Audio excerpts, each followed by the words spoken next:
had a crazy week this week. I mean, there's different things we can expound on. I mean, different things to be happy about, things to be, I would say a lot to be sad, things to be disappointed with. Yeah. In a sense, I'm just gonna blur it out and get it out there. Mm-hmm. Rest in peace, Kobe. Yeah. You know, I guess I'll go first with it. I have so much mixed emotions about it because I understand what he was doing, why he did what he did, and why it was so important for him to use a helicopter, to be for transportation back and forth in LA. And for anybody who's from Los Angeles, who's listening to the podcast, or anyone who's not, people will tell you that they have like some of the worst traffics. You'll be stuck in traffic for like 4 or 5 hours, like period. Oh yeah, Easily. But that's just to go into the crash. I want to start with my feel of Kobe. You know what I mean? Because he resonated in my spirit in so many different ways. For one, I'm a big Michael Jordan fan. Kobe is a legend. Great. I mean, I know there's a lot of LeBron fans out there. I feel like the closest thing to Michael that we've seen so far is Kobe, in the sense that Kobe kind of immaculated Michael's style. LeBron has his own personal aura when it comes to his basketball greatness. Yes. Right. So personally, I'm saying this. I always felt like Kobe was biting Michael, but in the sense that Kobe is a phenomenal player. Like his style. I mean, everybody knows the Mamba Mentality. You know what I mean? Because if you have to understand Mamba Mentality, you have to understand the dynamics of a snake, of a Mamba snake, right? Yeah. The sense that it's going to go for that one strike, that dagger, you know what I mean? And it's going to be lethal. So whenever it gets focused and gets piped up to attack, it don't plan on missing. And these are certain things that, I said, Michael Jordan to me exuberates. And that was one of Kobe's thing. Like, people will tell you can't talk trash to Michael. And there's one player you can't talk trash to, it's Kobe.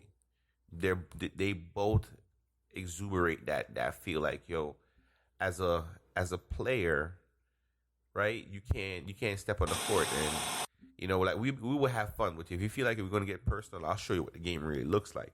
Yeah. And he's done that in numerous occasions. I've listened to so many people speak on Kobe's behalf since he's passed. It is so profound. Now I do want to say this, guys.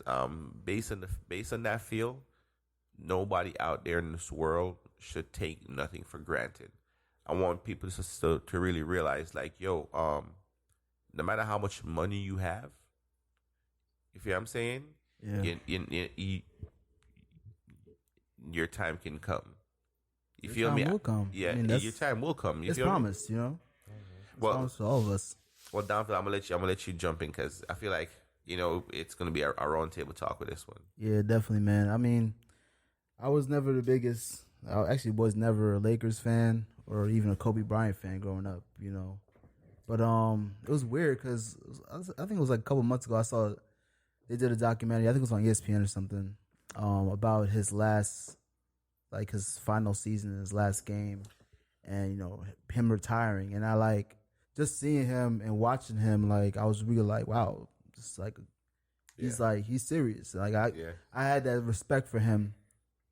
Now that he's retired, now that he was in the threat to the other teams that I liked, you know what I mean? Yes. But I definitely saw his retirement, and I had respect for his retirement. And the most impressive thing to me was after his retirement, the way he carried himself, the way he loved his family, the way you just saw him evolving. The whole from the Oscar to the business things he was doing to the Mamba Academy, the basketball academy. Mm-hmm. Some very profound things he was doing in Los Angeles area and in the world.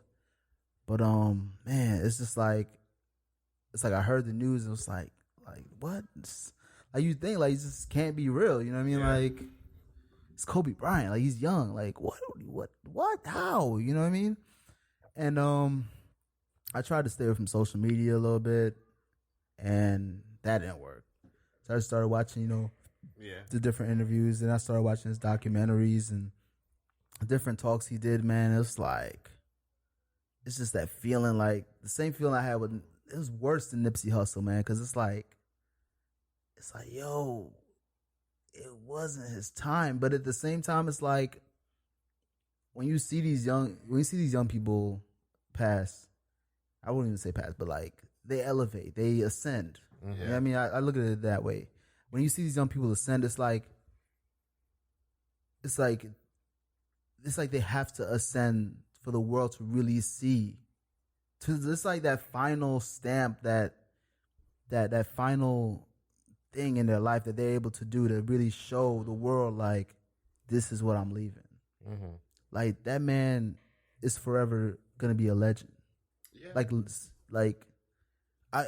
what's above a legend? Like, I don't even know, but that man's forever immortalized. Yeah. Like, you see, like, it's another, like, man, he's so amazing, because like, even with the jersey change, you know what I'm saying, the number change with his jersey, right? Mm-hmm. He went from 8 to 24, and it's like he's on another level now. You know what I mean? Just, Yeah. you see what I'm talking about? Like, the progression that he's made is like, evolution. now everyone sees it like, yo, this was Kobe Bryant. Like, Yeah. it wasn't just any normal dude. Like, he's in this. He always had that. Even though he had the Mamba mentality, right? He was very fierce, very super focused on basketball, but he always had that smile. You know what I mean? Yeah. He always played around. Yeah, Kobe you know did what I have mean? that smile, boy. Like, and that's the thing that hurts so much, because you see the videos, you see that smile, you're like, dang, man. Like, it's tough, man. And then the fact that, his daughter was with him and the family, like, I know that's gotta hurt. That's gotta, that's I mean, a pain. It hurts in so much. I want to say, not to cut you down, but rest in peace to everybody else who was on that yes. Helicopter by name of nature. You know what I mean? Yes, definitely. Yeah, man, but it's something that's promised to all of us, man. The number one thing we can take from that is to really, with the time that you have, Cherish it. be your greatest. I mean, I wouldn't yes, cherish it, but I think Kobe really focused on being the very best. Yeah. Because he was serious, man. He's like, anybody he wanted around him, he wanted you to be your very best, or else he's gonna stomp all over you. He's gonna eat your alive. Yeah, he's gonna make you run off, because it's like, that's true. The people around him, he only wanted them to be great, and that Mamba mentality, man, it's gonna live with us forever. Yeah. Forever. Oh, yeah. Man, Trev. Yeah. I mean, what can I really else continue to say about Kobe? As you said, Don, like, wasn't really a fan because he was against my teams. Yeah. Right? That's true. So when I see him play against Heat, I'm like, yeah, like, what's gonna happen. I hope someone just block back in the this. days with the Philly, with Iverson. Send that backwards, please. Yeah. Someone just block it. The Celtics did get him, though. That was a got good him. one. Yeah. That was a good one. Right, but I always admired every time he did touch the floor. Yes. Of how, everyone had fear of him. Like, there's only like a few players that try to step forward, like Matt Barnes, try to start fights with him. Artez try to start fights with him. Like, it's just a few that was out there with that. But you can tell everyone had a level of respect. Then you see it after his death. Or not even after his death. After his retirement from the everyone game, said, man, I always hated you, but you know what? I respect you. We was respected in the day. Because we love to hate Kobe. That's really what it was. It's true. Like, Kobe was the rival for every one of our favorite player at that moment. Exactly. Yeah. And I'm a Wade fan, and that was his main target every time he's in Miami or the Heat's in LA. So I have to see that matchup all the time. And that's where I kind of gain more respect from Kobe, because you could tell both of them, they know 100% or nothing. Yeah. Like, you can't just play soft on each other, right? Yeah. But, like, seeing him transition after the retirement, and then getting the Oscar for that short film, short animated film. It was something that like, oh, this man's not stopping. Like it's amazing, and it is more than amazing, Trev, because you get to see creativity. Yeah, you know what I mean. And it kind of shows that there's more than one way to be successful in this world. It's not just the sports. Like he's using his sports as a stepping stone. Because I really don't know exactly the business he was doing, but you could tell this man was busy. Oh yeah, like he wasn't just sitting at home getting fat. Well, even though he said himself like he gained some pounds, but he's at the games with his daughter that was into the sport, was basically the next her. And you know what? Someone said recently, it's too bad he didn't have no sons. But from my point of view, that man, all of NBA was kind of his son. He kind of inspired and mentored all the new generation of basketball players.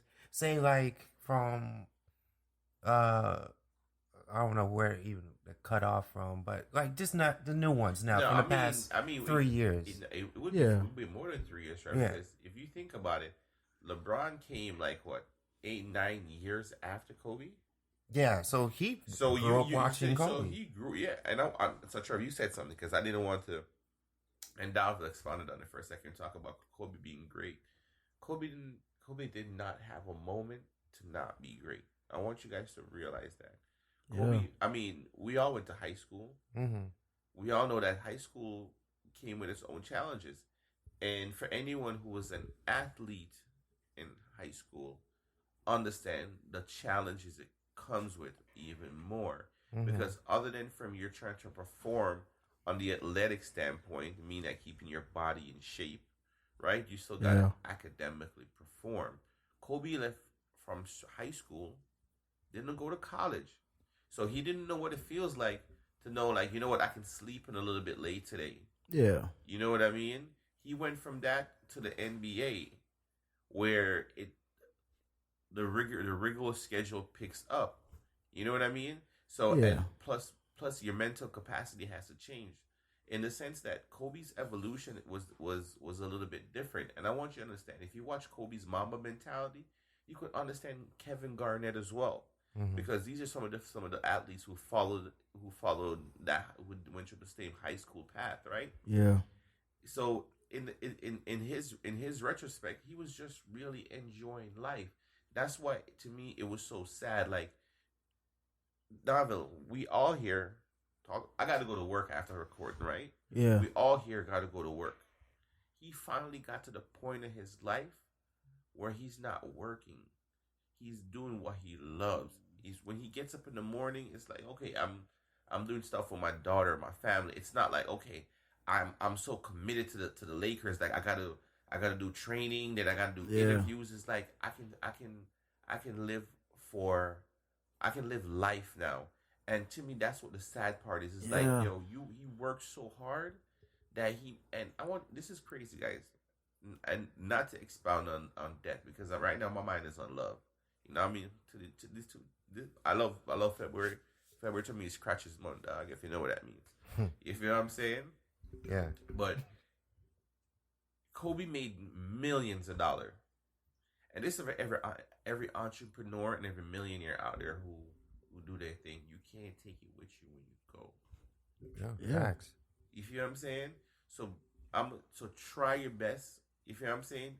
Live a little. Enjoy life while life is there to enjoy. I'm not gonna tell you to stop focusing on your goals and get away from your vision to deteriorate what's mentally right for you, right? Yeah. But you know, I have this old saying, and it's not old for me, because like people say that throughout their whole life: all work and no play make Jack and Jane a dull boy. You know what I'm saying? You have to be able to find that balance, and that's why it hurted for me to see what he was trying to accomplish. Like, well, I mean, that was the thing with Kobe. Like, he lived, breathed, and ate basketball since he was 2 years old. Yeah. So that was his enjoyment. Like he was the one he loved being in the gym. He loved being in practice. So like that's just him. That's what he did. You know what I mean? And even when after he retired, he started the studio. I think it's called Granity. Yeah, Granity Studio. Yeah. And I was watching an interview about it, and it was pretty interesting because he was talking about like I'll share one thing that he did. They do podcasts, they do short films, and I think they do like a TV they did a TV show as well. I think with ESPN. But one thing that I found interesting he did was he wrote books that he could read to his daughters without telling them like, "Hey, I wrote this." You know what I mean? Just to like have that real impact in their lives. You know what I mean? Yeah, That's the type of dude he was. You know, and yeah, he was an early investor in Alibaba. I don't know if you know what Alibaba is, but it's like the biggest e-commerce website in the world, based in China. Yeah. Early investor, so he did very, very, very well. He knocked down doors because coming out of retirement, going into the business world. It was a song. I forgot the name of the guy, but he was talking to this billionaire business person to try to to let him get some information from him about being a real investor. The guy kind of laughed him off, like, "Oh, yeah, read these books." Kobe read the books, came back, like, "Okay, read the books. When can we talk business? When can we, build on something?" The guy was impressed, like, "Oh, okay, you're really serious about this." You know what I mean? It's like, what do you expect? It's Kobe Bryant. Mamba mentality, and that's just, and it's like Kobe was Mamba mentality before the name came. It was just something explained to. It was just something to explain his drive. It's just something to explain his mind. But that is Kobe Bryant, man. I mean, as I said, the city of LA, Los Angeles, California itself has his family, his wife, his kids that are still living, have lost. I would say a good man. You know what I mean? Basketball as well. We retired. He was retired, but we will watch a legend sleep in peace. You know what I mean? Because he is part of the 50 greatest player. Easily. You can't take that away from Kobe. As I love or hate him. Yeah. Because as we all expanded on, he played against our favorite players in different periods. Because I remember when he was fresh out of high school and Jordan was still in the game. He was coming for Jordan. Yeah, I was like, bro, look at you. Look at this whipper. You about to get snapped up. Yeah. You feel what I'm saying? And then even during that period, after that happened, I was a Penny and Shaq fan. Yeah. But, you know what I mean? Then I watched when Shaq was over there when that dynamics was going on. It was like, oh snap, like man, the Lakers are unstoppable. Crazy. And then we had Allen Iverson, so I was an Iverson fan within that moment when with the little Philly and LA little rival that went back and forth during that period. Yeah. You know what I mean? So there was just like, and I will say this, Kobe was always in the conversation for the last, I'm gonna say 20 years of basketball. Yeah. Oh yeah. Easy. Definitely. And I'm talking about even after he retired, it was like before for LeBron James to get solidified in for him to be on that step to becoming legendary. It was like, okay, we're gonna compare him to Jordan, but he had to get compared to Kobe first. Oh, of course. You know what I mean? So Kobe in the edge of basketball is a notch. He's a heavy notch because for you to hit his levels, you got to be considered a great athlete of your time to be part of the conversation. And he's done it for his country because he's won Olympic gold for basketball for America. Oh yeah. Right? So he's won world championships. So he's done way more than people have imagined, and that's just on the athletic side. Exactly. Yeah, not talking about the personal side. So when we're talking about, and I'm a family man, so I understand the sacrifices he made, and I listened to Kawhi Leonard talk about him using Kobe's pilot because a lot of people who have family want and live in these areas would understand because right now, I mean, I don't live in Miami. But living in Miami, I understand that traffic sucks. Sucks is not even a word. Like if you get there's no way no one needs to be in traffic for 5 hours. Yeah, true. It's not. It's just not. That can easily happen on the weekend. Like I'm still trying to fathom Friday this. night. Yo, can you imagine being there right now? Yeah. Like Tati's grandma was right around the corner from the stadium. Miami Gardens. Oh, I man. feel bad for her. Yeah. Yeah, I would just stay home though. Yeah. I'm like, I ain't going nowhere. Well, I ain't gonna lie. I would show up to somebody's tailgate though. Just like That's what you grilling? Yeah. Trev, I keep it real. All right, guys. Not hating on the Super Bowl and the football, but the best spot of going to a football game is tailgating. You can never get away from tailgating. Tailgating is awesome. That's just like another event altogether. I still haven't ever tailgated. What, Trev? Trev. I mean, look, I did a college football game. It was pretty fun. Like all the good teams I would actually want to go don't live anywhere near here. To go to Miami, that's 3 hours. That's Trev. That's 3 hours back. It's just for the experience. Forget I don't think it's even about the game, really. It's just about hanging out. Like Trevor, I ain't gonna lie. So not. I don't want to give anybody any bad thoughts. I was getting drunk at the tailgate, guys. I mean, I'm sorry. That's like common. What? I was getting lit, and I'm talking lit. Lit is an understatement in the sense that we were out there playing football and. You know, I'm gonna show you something. Sports is one of the things people understand that has unification. Yeah. Right? Because I was out there tailgating, playing football with people I've never met before. Mm-hmm. It was like, yo, you want me to throw you the ball? Who you? Doesn't matter. Yeah. Right? And then after we throw the ball, he's like, oh, so you hungry? Yeah, all right. What you got over there? Well, this is what we're grilling.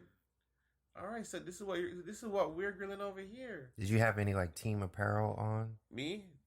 Well, when I went tailgating, it was going against the Falcons, and it didn't.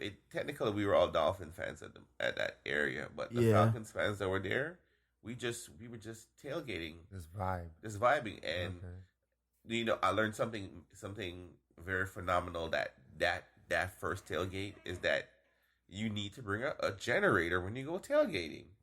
You know, please guys bring one for some people like me who likes to play video games when I'm out there. Can't plug my TV and then play Madden. And that's what we were out there doing. Like it was I would say this for me, for anybody who's never tailgated before, Trev, it's an experience. It's like one of those bucket list things. I'll tell you to go do it. But you need to have your group of people there as well. Mm-hmm. So when we were there, we were like 7 cars deep. Yeah, so that's a lot of people. Downville. And so when we put up, what you guys call the tents? Mm-hmm. You know, when we put all of our tents up, it just looked like we had a whole one area. Yeah. So it was just like, and everybody was cooking something different. Like, I ate moose for the first time and deer. Nice.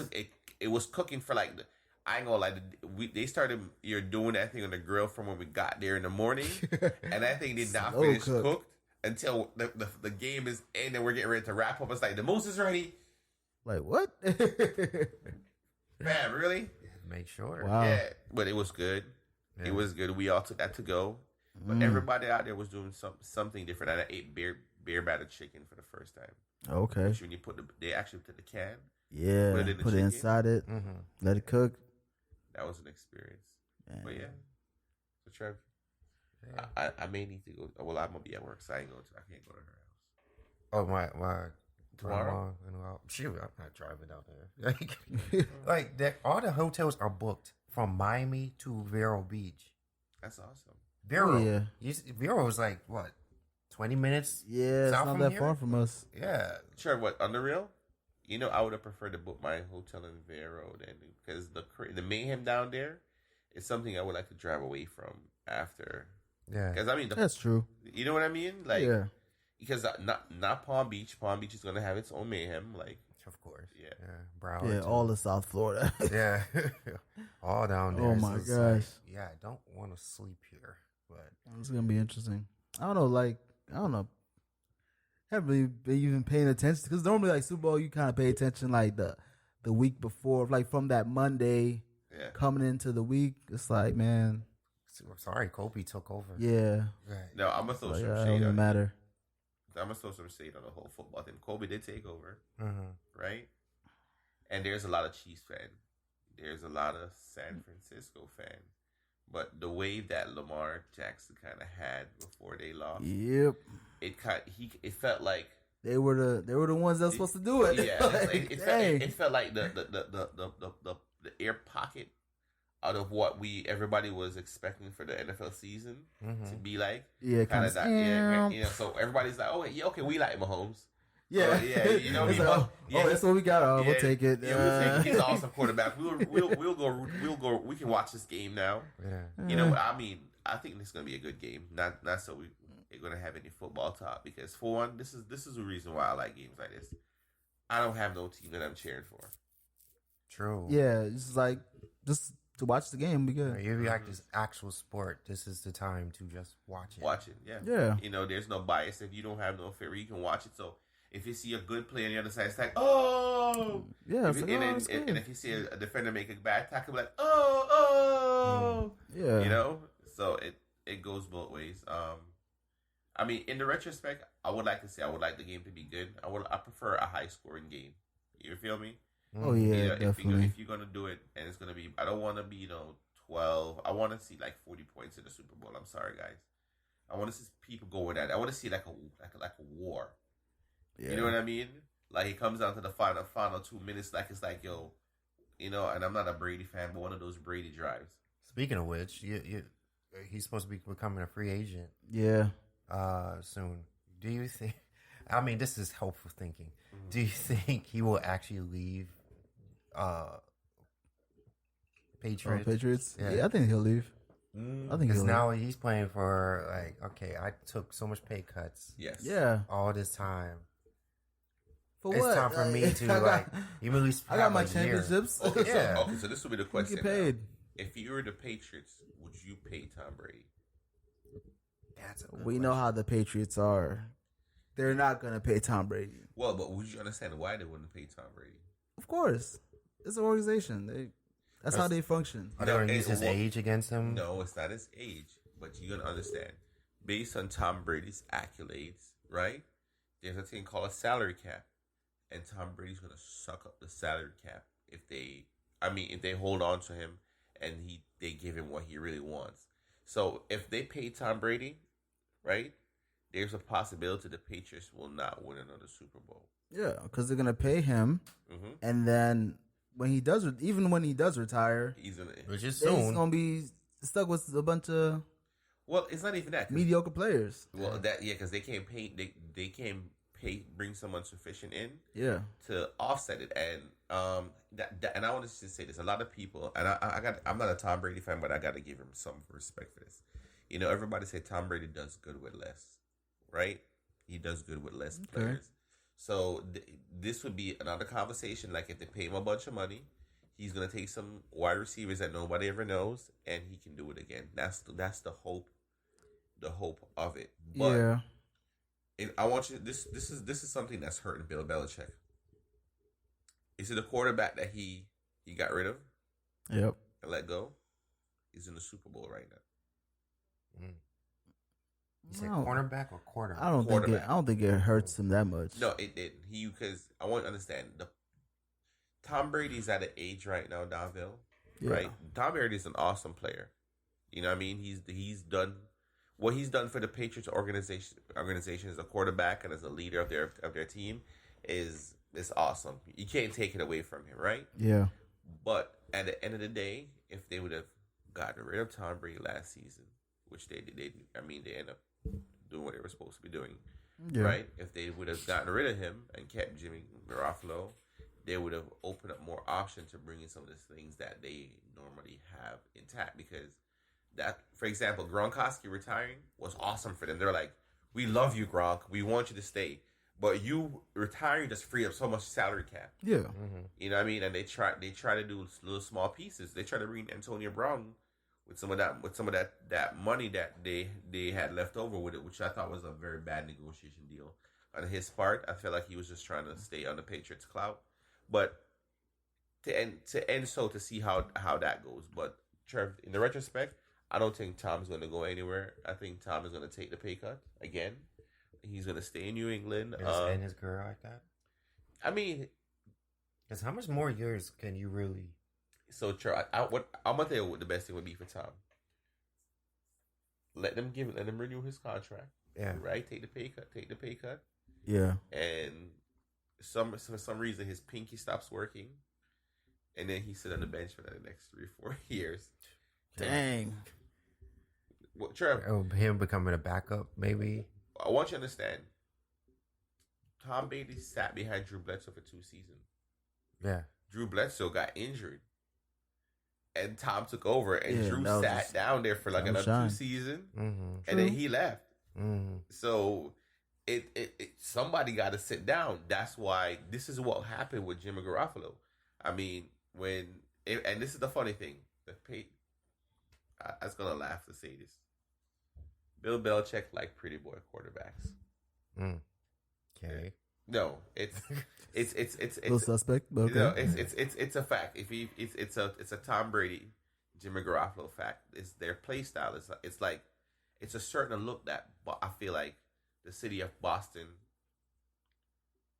like exuberates when they see their players. Like if you look at Jimmy Garoppolo and Tom Brady, yeah.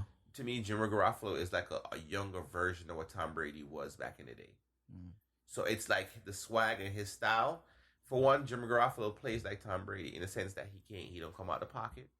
Like you see how Lamar Jackson and Patrick Mahomes can scramble and the league is going towards that the dynamics that you got to be a multiple role quarterback. Yep. You can't do none of that. He beat my team and he only throw like 8 passes, bro. You feel what I'm saying? So it's a specific style. You know what I mean? That's why I call them pretty boy quarterback, because they don't get out of the pocket to get hurt. Their job is to sit back and go. Exactly. Toss that. Yeah, toss it real quick. So you know, they're both pretty boy quarterbacks. It's a style that I feel like Bill Belichick likes when he looks at his quarterbacks. You know what I mean? Yeah. But in that retrospect, Tom Brady to me is sucking up media time too, because it's supposed to be a Patrick Mahomes and Jimmy Garoppolo, and right now he's on his media run about if the Patriots should keep him or not. Like I think you heard him. I think it was yesterday. He did a press run. It's like a picture where it looks like when you heard him, he's at Gillette Stadium, right? Mm-hmm. And it's like it looking like he's either coming or going. So they're like, okay, is that because he's staying or leaving? Boy. And it's like, yo, you could have did it on Monday. Like, let these guys have their shine. Yeah. But David, I want to expand. I want you to expand on something for me. Something that I need some clarification on before I can comment on it. What's up? Okay, so I heard something about Gabrielle Union and Terry Crews, right? Yeah. And from what this is from what I understand, she came to his defense. Right after he after something got happened. Me Too'd. Wait, no, that's the reason I want you to clarify. Yeah. And then after she came to his defense, he didn't come to hers. So from what I'm gathering from industry, and guys, normally I try to stay up with information on this. I've been working nights, so I've been a little bit tired. So I didn't get the full details on the story. So I wanted if you could expand on that for me, please. Yeah, definitely. So you guys remember? I think it was like last year. Terry Crews came out saying that he got fondled by this other guy at this party in front of his wife, and Gabrielle Union came to his defense and said, "Hey, you know, if this happened, it's wrong. You know, something needs to be done about it, regardless if he's a man or whatever. Like, you know, that's wrong is wrong." So recently, Gabrielle Union came out, and I forgot the name of the show that she was on. I think it was Dancing with the Stars or America's Got Talent. America's Got Talent. I think it's America's Got Talent. So America's Got Talent. She was on there. And she was talking about how it lacked diversity and wasn't a very good work environment for her, you know, because the way she was treated as a black woman. And Terry Crews came out of nowhere. No one, I think maybe someone did ask him. He's on that now. Yeah, he's a unique so that's probably why he's so he said he's never had that experience and that it's great. Everything's peachy. Everything's peachy at America's Got Talent. So they going back and forth, and then Terry Crews doubled down on his statements like, I don't have to defend another anybody else. Like, only woman I defend is my wife. Only woman I care about is my wife. It's like he said he don't have to defend his daughters, his mother, his sister. Only his wife. Now, fellow married men, and now y'all too. Y'all got kids, siblings, all that. Like, how y'all feel about that statement? I mean, he's wrong and right. He has to. I mean, in a sense that his main objective first, as a married man, is his wife. Mm-hmm. As a father, he has to take care of his daughter. Mm-hmm. So his main objective is his wife. But I would like to say this in the retrospect, right? What are you teaching your daughters if you're a man? What type of husband would you be telling your daughters to look forward to, or to look for, to see that there's not someone who will stand up for something? You know what I mean? You have to stand for something to fall for anything. And I would say this in the retrospect of Terry coming in the conversation, I felt like even if he had this opinion, right? Yeah. This opinion should have been stayed towards himself and not come out too. I felt like, and don't get me wrong, I felt like America's Got Talent kind of may have tossed them out there, and I'm using the word may, guys, because I don't know about it. Yeah. In the sense that he's a black, Mel B's on that show as well. Yeah. Sorry, guys. Mel B's on the show, so I think there's another black. Yeah, but in situations like that, you don't really got the corporate structure doesn't have to toss you out there. It's kind of, if you down to play that game, you gonna jump out there and be like, oh no, I never seen that before. Like, I don't know what they're talking about. That's what confuses me. Is like, why did you even say anything? Like, that's the your opinion is different from her experience. Exactly. Like, you don't know what's going. And honestly, you came after. So much things might have changed, appearance-wise might have changed. You don't know what's going on. We don't know what happened a year prior when she was there, what she was dealing with. Yeah, and for you to jump out on national TV and say stuff like that, it's irresponsible. I get what he's saying as far as answering to his wife, because here's the thing: you got certain type of men out here, right? Yes. You got men that say, "Okay, I gotta take care of my family, I gotta take care of my wife, and nothing else matters," right? And then you have men that say, "Yo, why y'all treating this young lady like that? That's a young black woman. You need to respect her. Things need to be checked on. Oh, why are you crushing that person's dreams? Like, nah, that ain't right. Let's address that. You know what I mean? And it's important that we promote the latter, and not the Terry Crews type. Yeah. Because here's the thing, if we're gonna go around and say that we're kings and we're this and we're that, we need to act like it. Because the king doesn't say, "Oh well, all I care about is my wife and everybody else. Forget everybody else." That means you king of the palace. I gotta. We gotta get paid. Like, I don't hate to mention it, but like how Steve Harvey said, like, "Hey, I gotta get paid, right? I ain't trying to lose my job, right?" You know what I'm saying? Like, we gotta get out of that mind state, because if something like that happens to Gabrielle Union, what do you think they're gonna do to your daughter when she gets in the corporate world? No, wait, it's down to that's the reason why I said it goes both ways, because I felt like based on Terry Crews' opinion, he would have been better off staying quiet. Exactly. Because it's gonna hurt me to say this, because I love Terry Crews. Some of my favorite things I like to watch is response around Terry Crews. For one of my favorite things to watch now is Everybody Hates Chris. Yeah. Right? And that's Chris's dad. Yeah. I mean, I love him for being cheap on that one, but still. But that's a whole other conversation. Yeah. Yeah, like, he was not, unless someone asked him about that, but he should have said, I have not experienced, but I can't talk or speak what happened to her because I wasn't there. You know, I mean, like, you know what I mean? I'd be like, yo, you know what? That's a very touchy conversation, guys. I'll prefer to defer from the conversation. Yeah. It's like, easy. you know, and I'm gonna say this for Terry Crews, who's been Me Too'd, because that's what it's called. That's what the conversation is, right? Yeah. He should understand that based on his platform and where he's at in his career, that his word is gonna have some weight, especially in the black community. You know, you're talking about a very I don't want to use the word segregated, right? It's a very tough area, a very small area where a lot of African Americans are I always say black, because I don't want, in this genre and this generation, African American is not just black people. You feel what I'm saying?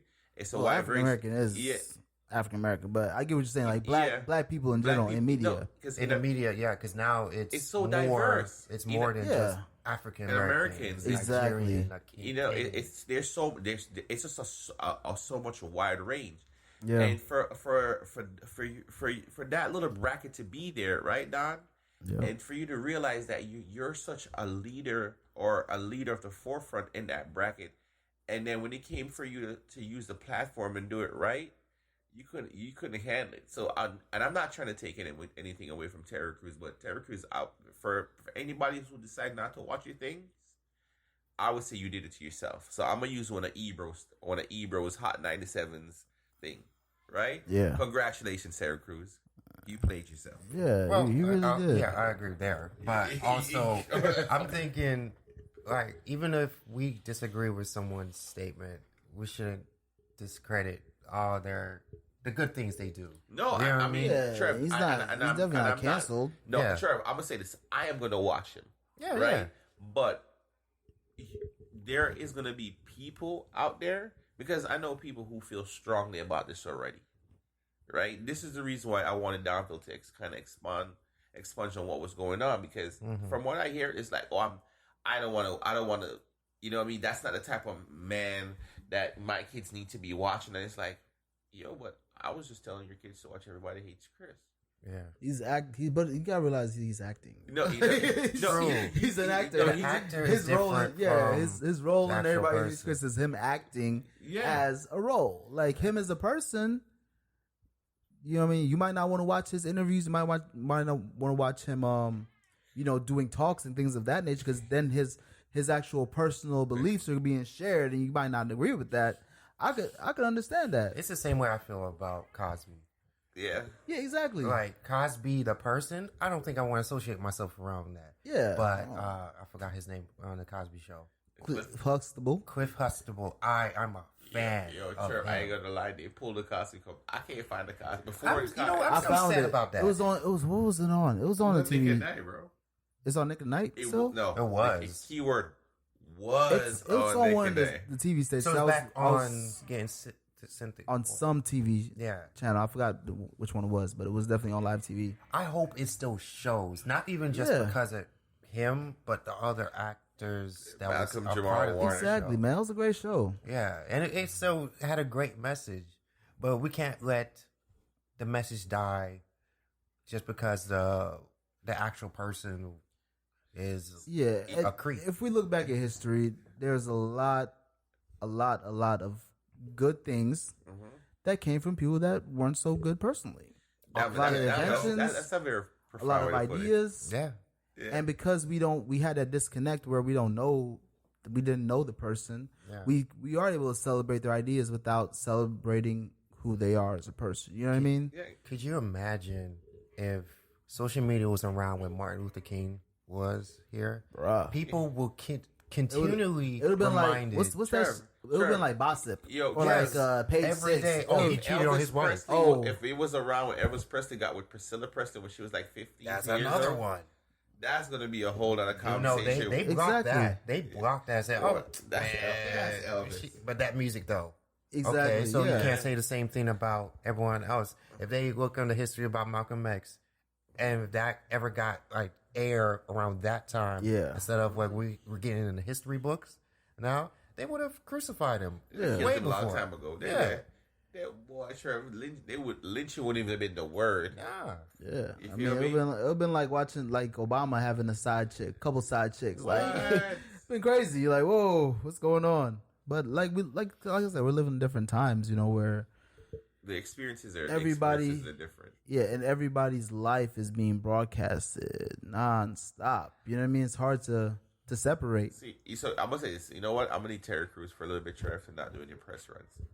The best way to fix himself right now is to keep doing his shows, right? And don't do any media talk. It will help. I agree that. Yeah, he does do way too much. I think every time he talks on media, something is misconstrued. Yeah, so his words, now. He has to come back in. Because watch, he's going to see the statement that he makes. Yeah. It's going to get retracted in a little bit. No, he's been, like I said, he's been double downing on it. Like, he said the statement, and he said another statement. He said another statement. He's serious about, like, oh, no, I'm right. Like, okay, you be right on your own. Like, we ain't co-signing that. But you see the same thing you could say, like, when Daniel Caesar was going on. I forgot what stupidness he was saying, right? But yeah, you came out with, I forgot that latest album and with Coffee on the remix. Oh yeah, like we forgot all about that. We was like, oh, that track though. I remember what Daniel Caesar was talking about. I see exactly. Like, what did he say? He said something was more of like a all lives matter kind of statement. Oh. But it's like everyone forgot about that because that track is hot. So that's true. It's everyone's relying on what they see first and thinking that's you. That is all you. We don't know. Yeah, we don't know what this person. It's literally a blip of their life. Yeah. Shoot. So let me ask you guys a question. Which one of you guys drinking beers nowadays? I am more lately because of my in-laws now. So you've been drinking Corona, Trev? Not really. Oh, you gone with the... Oh, my God. This guy. I drink my roots. That's it. Strictly roots. Ital style. These people be killing me with this beer memes, bro. Beer memes? What? You don't understand. They have ones with the Heineken. Got a thing on with the Coronas on the other side. They've been doing it to the beers for a little bit. Also, just so I can expand the coronavirus, just so I can give an update. Just so you guys know, viruses mutate, guys. So I know some of y'all Lysols and Febreze says it kills the coronavirus. Virus mutates. Just be careful about thinking that your spray alone is going to kill that. Man, I just want to get that one out there. I heard about something serious, man. Yeah. Well, I heard someone was speaking about it recently, about the coronavirus, saying that this might have been just a media stunt. Well, Trev, a little bit of it. Because there's still sick people. You can't hide that. No, but that virus has been going on over there for years. Yeah. For example, really? You ever heard about? You guys hear about dengue fever, right? Yeah. When did you guys hear about dengue fever? A couple years ago. Okay, so when you say a couple years ago, down I know about dengue fever since about '94. Wow. Because I caught dengue fever. Mm. You get what I'm saying? Yeah. And then dengue fever mutated, right? And then it became a small epidemic in Jamaica like 3 years ago. A lot of people was catching it when it was doing it, when it was the same effects that it had on the body. It started, people were catching it again. So in the retrospect, it's something that's been plaguing. But what it is that within our community in the world, we export so much more goods from China that we're being more exposed to it more than ever more now. When you go over there, it's something that they've been plagued with a long time. People always been wearing their flu masks over there. Well, was it coronavirus though? Yeah, it's something that's been going on over there. It's like us who catch a seasonal what we called it, sinus infection every. Yeah, but from what I heard, the coronavirus originally started with animals, and it wasn't like it's a virus that animals have in Asia, but it never affected humans before. Well, now the mutation that occurred went from like bats to snakes, and then from snakes, it now could be transmitted to humans. Well, I mean, not saying you're incorrect, because based on what study, it could have been proven at this point. But people have known to have that virus since like I think early 90s, late 80s. Yeah. So the virus, people have had the virus before. It's just that I would say, based on what they're talking about, the epidemic is is that more people have caught it. And I'll say this: we're in a social media era. So if 20 people are sick from the flu, the whole world think they got it. Mm-hmm. That's just what it is. What is the symptom? Not symptoms. What's the end of the virus? Say you have it. Is it like you're on a deathbed or something, or you're not on deathbed? Right. There's no cure for it. Right. All they could do is treat symptoms. Yeah. At the end of the day, it's just like flu, bro. So yeah.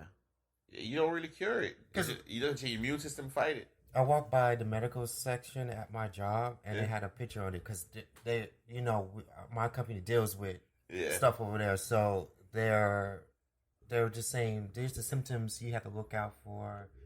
It's the same thing as the flu. I gotta look it up. Yes, I did try looking it up before, and then that's what I gave you is basically what I heard, that there's no cure or nothing for it. I'm not gonna lie. I would prefer more clarification because it would be. It's better to be safe than sorry, bro. Yeah, true. Yeah, because people are dying from this thing. And you know what? My cousin Kayla is in Hong Kong. Kayla? Yeah, because she goes to school and she's listening to us right now. Shout out to Kayla. Shout out to Kayla. She right now is, but she's safe. Mm-hmm. Actually, because she's out on a part where they're not. Is she's military? Or is she school? No, school. Okay. And yeah, she's straight where she's at right now, but you know, there's not a lot of flights could go in and out. I need to come over there, come visit you in Japan, bro. China, whatever, somewhere. One of them. Don't hate. I watch all Asian movies. Yeah. Don't. I do, bro.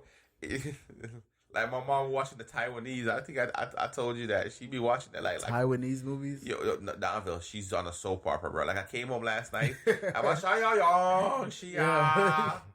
I'm like, Mommy, what you watching? Subtitles up. When I'm like, Mom, you understand them? She's like, no, but I like the way they dress. Wow. I'm done with you say. Yeah, to her, they dress nice. She like the Chinese. I was like, yeah, I see you, bro. Yeah, a lot of them got style. Even though you think if one comedian was saying that the way Asian people dress, if you try to dress like them, you're gonna look homeless. Yes. But the way they dress, it looks so cool. Yes. It's just I forgot what the style was called that they have going on over there, because they're kind of like the punk rock that was dominating in the 80s. Mm-hmm. They kind of took it to a whole other level. Yeah, they dress like that. It's kind of coming over here too. What you see, how the new shoes are looking, with the thick like space soles and stuff like that. Yeah, now you've been wearing them shoes, bro. Yo, that was the originator them sneakers. What do you call them? I'm an early adopter. Early adopter, yo. That's called visionary, bro. You gotta see the vision. You gotta see the vision, yo. I'm not getting too much information on coronavirus, and I know I tried to look at it earlier this week because there was a whole conversation about the bat thing, because there was a video online of this Asian lady eating a bat soup. And this is not brand new though. So yeah, exactly. That was like, all right, they do that all the time, but it was kind of thrown out there as a meme and everything. I was like, whoa, and I started looking into it more, because one person was like, oh, this is like the new bird flu. You can't really trust everybody on YouTube. Of course, bird flu. Like, what are you talking about? Was it in a movie? Like, hold up, So I was like, let me look into this. Funny. That was a reggae dance, wasn't it? The bird. I don't remember. Y'all forgot the movie with Sandra Bullock from last year. What was it called? Bird flu? No, that was Bird Box. Bird Box. Yeah, it was like, it's gonna be like Bird Box, yo. Like, I'm like, whoa, what's going on? No, we don't want the Bird Box. Yeah, we don't want that. Because I don't want to be driving around with just running over people. Exactly. People running to your car and all types of stuff. Yeah, but can't do that. I don't know. I'm not getting much information on it. It's like you said, Sian, it's like the media kind of just pushing it. It's like, how serious is this thing really, It's the same thing as Ebola when it came to America. They pushed it so hard, then it disappeared. Yeah. And it's always around this time of year, too. Yeah, because it's a change of climate, bro. The H1N1, around this time of year, pushed it, then dropped. Because, Trevor, I want you to understand. Yeah. The planet is going from a major process. It's going from that nice cold where everybody was freezing, and that heat is trying to come in. So it's that nice mixture. That moisture in the air is going to create a lot. But guys, I want before we get too deep into the pool, I want to ask everybody to do this for me, please. This has been on my mind based on this whole the dilemma of the world. You know, I want to start asking everybody, please love on their significant other. Yeah. Right? You know, I think God has blessed me with a very curvaceous wife. So I will be loving on her curves. Right? And I will ask you to do the same for your significant other. You know what I mean? Whoever that is. You know what I mean? Or whoever your significant other should be at that moment. Yeah, but man. please, I mean, love on them curves. Loving each other, yo. Like, I mean, I don't really do the Valentine's Day thing because to me, every day is Valentine's Day with my wife. Right. You know? But in the retrospect of what people like to say, this is the month, we're in the month of love. Right? It's a short month, which is sad because the month of love should have been the longest month. But that's just me, you know what I mean, trying to think outside the box where they try to put me inside one. Yeah, February is the month of love, and you know. Yeah, but why gotta be a short month? Girls don't like it short. We gotta remember it's also Black History Month, yo. Oh my gosh. Black it's History also Month Black History Month. It is Black. So we gotta make sure we, you know what I'm saying. Oh, so even worse, Davil. So we're gonna have the short. We're gonna give Black people a short this month. Let's see how that right. Yo, Black History. There we go. Black History is every single day, man. That's right. You already know what it is. Yeah, we have every day. It's not just a month. Yeah, I think it's important to also reflect on the contributions, you know, African Americans have made to this world. You know what I mean? And it's also a good time to really look forward to what we're doing in our own lives to push that progress forward. Yeah. You know what I mean? So I would say I agree 110%. I think normally I have a positive thought, Danville. Yeah. Whoa. Hold on. Before we do that, I definitely want to, since we're in the month of love and blackness. Yes, sir. There's this artist that I got to know recently. All right. Named Van. All right. I don't know if he's going to make like an artist name. I'll contact him and see if he wants an official artist name out there. Okay. I've heard him sing, right? Right. Now, I went to school for art. Yes, you have. Right? Yes, you have. I've been able to develop an ear. Using your creativity right now, Trevor. Right. Yeah, podcast. Right? So I heard him sing. And no, first off, someone said, man, he sounds similar to Jamie Foxx. I was like, okay, wait, that's overhyped. Hold on. Yeah. Give me here. Because Jamie Foxx is underrated. Salute to Vandross. Yes, that's the level, right? So, all right, let me hear it. Then he sung a little acapella. I'm like, oh. Then when he hit the falsettos, I was like, whoa. I was like, okay, so he could sing. Yeah. I wonder if he could, actually make a music, song. yeah. Because, that's two different things. Yes, it is. Definitely. No, the industry.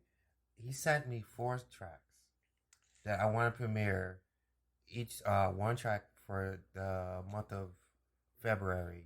Then we're trying to get him onto the podcast. Yeah. All right, so end of this month. So in the month of February, it's technically 3 weeks, really. 3. Oh, it is? Yeah, it's about. Dang. It's about 3 weeks. Well, I'm about to look at a calendar. No, it's I might have to premiere 2 in one of the. Nah, it's 4 weeks. It's 4 weeks. Oh, it's 5 actually. Well, no, it's 4 weeks, but it's 5 Saturdays. Okay, so that's good. Interesting. Yeah, that's so good. Trev, if that's the case, I want him for the last Saturday. Yeah. I'm gonna try to get him on. Get him on the month, and I definitely want him for the last Saturday. No, guys, I'm gonna let you guys know in advance while I'm on air. Yeah, I should be going in Atlanta on one of these weekends, but for recording, I want you guys to record me because I want you guys to get my experience. It's been a while since I've traveled. Yeah. Hopefully I do get to travel where it doesn't injure it. So not say I'm shooting. I want to shoot myself in the foot. I definitely want to be on the air at that point, regardless or not. Yeah. So we can hear what my experiences is going on while I'm out there. So I'm telling you guys from now, so we can plan for that. Yeah, we would definitely. And also remember, I'm out one of the weeks too. I don't know why I'm telling this on the podcast, but yeah, I'm out one of the weeks too. Right, but first track I will premiere after we done, and I'll mix it in. Please do, Trev. Yes. I definitely want to do it because we're in the first. It's the first of the month today. Yeah. You know what I mean? So if everybody got bills, pay it. Yeah, but get Get Valentine's first of the month. mentality. Wake up. It's the first of the month. Oh yeah, I got gotta get your tax refund. That's the reason why I'm saying it like that. You got stuff to pay. By the way, we did our taxes this past week. Yo, you did yours already? Yeah, I did mine already. What? I'm gonna wait. Do mine already. Trev, I know people got their tax return already, dog. Oh. Yeah, man. No, it's a week earlier this year. You know, Trev, people got it already. Like, my dude filed and was like, yo, and I got it on my paycheck on the same day. I was like, hold up. They did it a week earlier now, so. Yeah, I was going to file mine next Friday. Because I want to cover loose ends. Yeah, man. Man, I still want to reach out to. Don't spend it before you get it, though, peoples. Remember, yes, I agree. It's 2020. Yo, I agree. Yo, dog, trying to do better. Yo, can I give you guys the best joke I've gotten all day? What's that? All right, so I'm gonna leave you guys with I'm gonna give you guys a ratchet thought, Trev, and get to the positive thought. Right. So ratchet thought. I was on Facebook, and someone showed me a cow, right? Yeah. And then a horse with its hair braided, and be like, "This is what these girls gonna look like before and after taxes." I'm gonna tell you what they're gonna look like before and after taxes. They about to get that what do you call it? The VCG. Yeah, the stomach sleeve. That's what they're about to do. A lot of them about to get that. Yeah, a lot of them about to get that. I wanted to say, please, young ladies, y'all don't gotta do that, man. Yeah, I see it's starting to become a real trend. Yes, it is. It's pretty scary to know that people are going to Dominican Republic, Mexico, Colombia, spending $4,000 and coming back doing surgery. Like, yeah, come back can't eat. Yeah, man. I understand because I did some research on it because it was like literally like this past week I've heard it so much from different women saying, "Oh, I did it," and I'm like, "Whoa, wait, all y'all doing this?" Yeah, it's crazy. So I did some research. I was looking at the whole setup and stuff. It's like, yo, it's dangerous. I think in America, it's like probably $3,000-$4,000 more. So you're gonna spend $6,000 to $8,000 to get it done. You go to Mexico, just like literally all included. They pay your airfare, everything for like $4,000. I'm not trying to promote this, y'all, but my whole point is that my whole point is that person over here get that tummy. I could see some of these women, you know what I'm saying, and men too. I ain't gonna throw all my sisters. Your A1 did it. A1 was like, yo, run into the islands and you know what I'm saying, getting work. I was like, yo, y'all need to watch that show. What is it? Botched. Oh, y'all need to watch that show before y'all can do that. Before y'all do that, because man, it's crazy. All right, so and it goes back into what you were saying about loving on the one that you love, man. Yeah, loving on the one you love. So if you a man, even if you're a woman, love on your husband. If you're a man, love on your wife. You know what I'm saying? And embrace them for who they are, and don't try to, you know what I'm saying. That's why the first track I'm gonna let y'all hear. we're gonna hear it offline, right? Yeah. But it's Forever We Would Be. Oh my God, this is married people music, dude. One Pop Podcast premiere. I felt this hard. I was like, let him listen to the track, Trev. Let him listen to the track, yo. One Pop Podcast, y'all. We out. Wait, let me give you the positive vibe. My bad. You good? All right, guys. Positive side. I guess we're talking. Donald said a lot about being botched and people loving themselves. In a sense, guys, I want you to understand, our bodies are not like trees. Every time we chop a limb off, it's not gonna grow back. Exactly. You know what I'm saying? And if you think about it like a tree, if you don't nurture your plant, it's never gonna grow. So I would like to say, guys, within the month of February, Black History Month, the month of love, before you can love anybody else, first and foremost, you gotta love yourself. And then when you love yourself, you can spread it and then make lots of love making. One Pop Podcast. We out. Peace.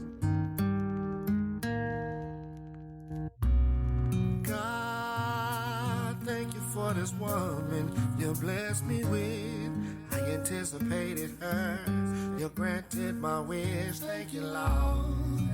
Look at her, y'all. She's so beautiful to me.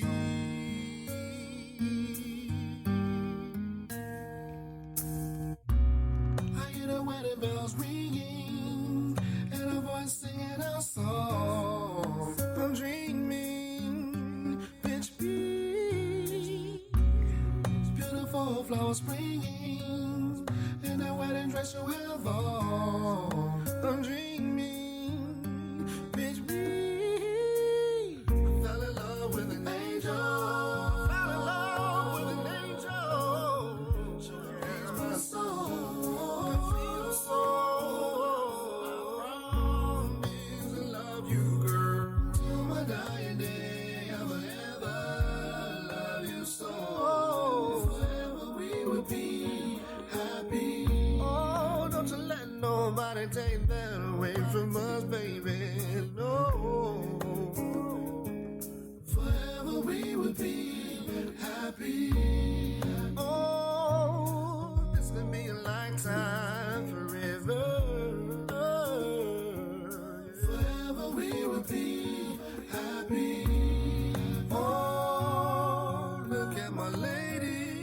baby. Our love is truly amazing, amazing. I just wanna spend the rest of my life loving you. This is true. I hear the wedding bells ringing, and a voice singing a song. I'm dreaming, bitch, beautiful flowers springing, and that wedding dress you have on. I'm dreaming.